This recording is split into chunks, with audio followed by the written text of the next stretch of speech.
guys, today I'm going to explain to you the 3-act structure.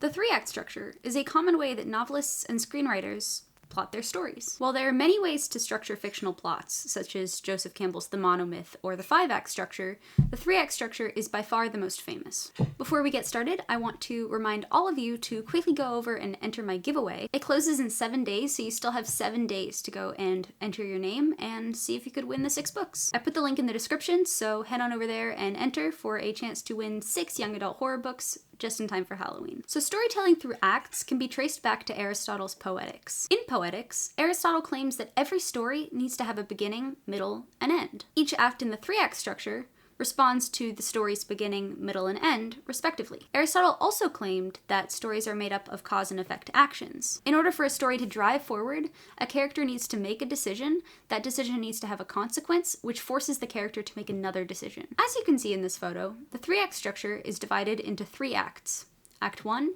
Act 2, and Act 3. As I said before, each of these acts corresponds to the beginning, middle, and end of the story, and each also has different plot elements within it. In all of my screenwriting classes, I had to learn the 3-act structure because it's that famous and that important in learning how to plot screenplays. When I was taught the 3-act structure, my professor used the example of Star Wars Episode 4, A New Hope, to explain it. So, that's the example I'm going to use today. Act 1 can be broken down into 3 different plot points: the point of entry, the inciting incident, and the Act 1 climax. The point of entry is the point in the film or novel that we are first introduced to your world. This is where we meet your characters for the first time, that we get a first taste of the conflict. It is the way that you choose to introduce your readers to your story. In Star Wars: A New Hope, the point of entry is the point where Darth Vader kidnaps Princess Leia and she puts the message into R2-D2. While in this moment you don't meet Luke Skywalker, you do get introduced to the fact that there's a larger intergalactic conflict between good and evil happening, and the plot point of Leia putting the message in R2-D2 is established. Because the larger conflict is established in the point of entry, when, in the next scene, you go and meet Luke for the first time, you are able to place him in this larger world. You also kind of get a sense that it's not a story about Luke on Tatooine, that it's actually a story about this large intergalactic conflict. The second important plot point is the inciting incident. The inciting incident is when your story starts. This is when your hero gets their call to adventure. This is where the conflict is established or introduced. Every story needs to have conflict in it, and in your inciting incident is where that conflict is brought into the life of the protagonist. Examples of inciting incidents can be when 2 characters meet, or when someone gets an interesting phone call, or someone discovers something or finds something interesting. In A New Hope, the inciting incident is when Luke purchases R2-D2 and discovers the message inside of him, which leads him to Obi-Wan Kenobi and allows him to learn about the Jedi. Before this, even though we knew that there was an intergalactic battle happening from the point of entry,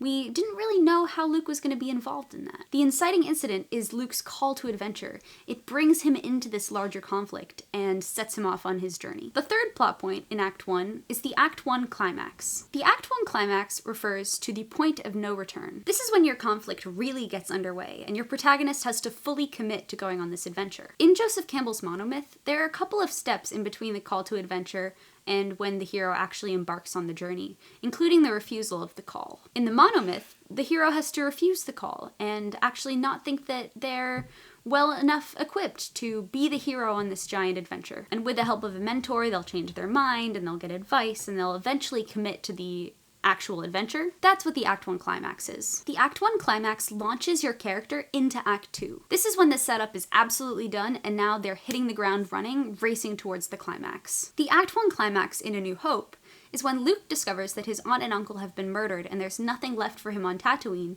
so he decides to go with Obi-Wan Kenobi. He accepts his call to adventure and he hits the ground running. Act 2 can also be broken down into 3 individual plot points. The first, and this is more of a section of the story rather than an individual scene, is called the rising action. During the rising action, your protagonist encounters roadblocks. They have a goal and a purpose and something that they're searching for, and yet there are things standing in their way that they need to overcome. This is when they meet their friends and their enemies. They meet a series of different challenges leading up to a really big challenge coming in the second plot point. In Star Wars: A New Hope, the rising action is the section after Luke leaves with Obi-Wan, where he meets Han Solo and Chewbacca in Mos Eisley, and Han kills Greedo, and they go on the Millennium Falcon. Luke learns about the world of the Jedi and meets all these new characters that he didn't know before. As you travel along the rising action, conflict needs to heighten. The stakes need to get higher. Every single little obstacle they face has to get more dangerous. Because the second plot point in Act 2, which is really one of the most important plot points in your story as a whole,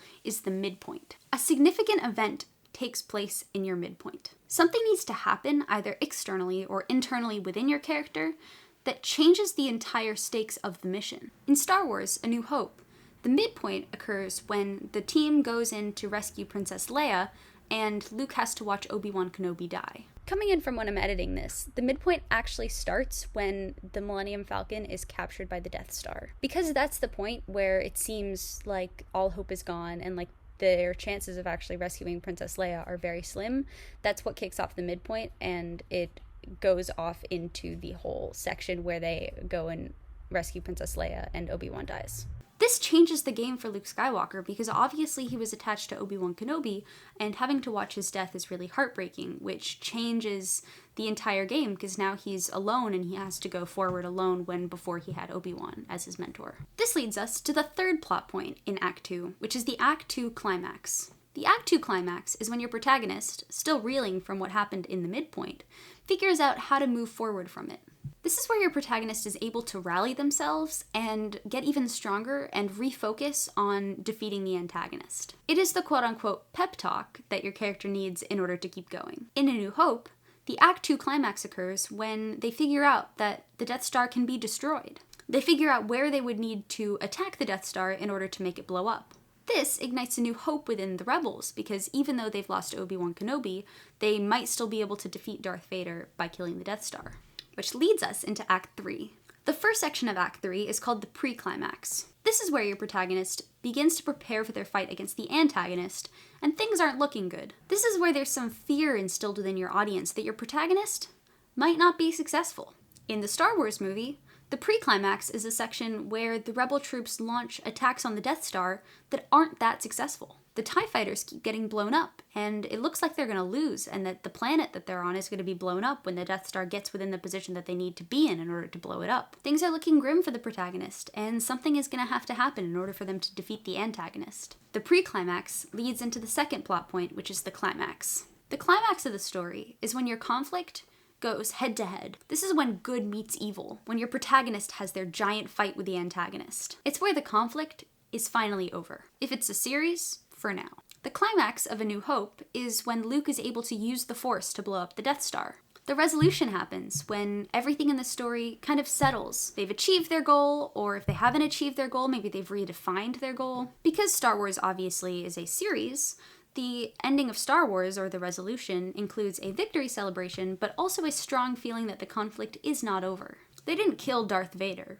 They didn't end the big intergalactic battle, but they did blow up the Death Star. That's basically it for 3-act structure. Using this as a story outline is super helpful because if you are able to meet all of the plot points that are outlined by the 3-act structure, it is probable that you're going to have a story that is interesting and that is going to keep readers engaged. You don't have to follow the 3-act structure to write a book that's engaging, but having an outline like this and forcing yourself to meet these plot points only helps when you're trying to plot a story and don't really know where to start. But even if you don't follow it, understanding why the 3-act structure works is crucial to being able to plot a successful book. Your story has to have a beginning, middle, and end, and your conflict needs to keep building as the story goes on. Otherwise, your story will probably be boring, and people might not want to read it. Just drop in facts. I've put a bunch of links in the description about the 3-act structure, different articles that explain how it works, and articles that I've liked. Check it out if you want to read more about it. And don't forget to like this video and subscribe to my channel, and follow me on social media. I'm on all of the regular platforms, and all of my links are in the description.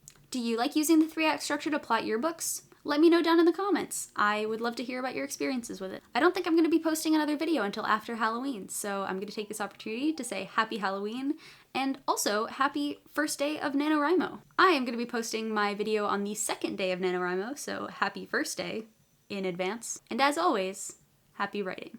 See you later, guys.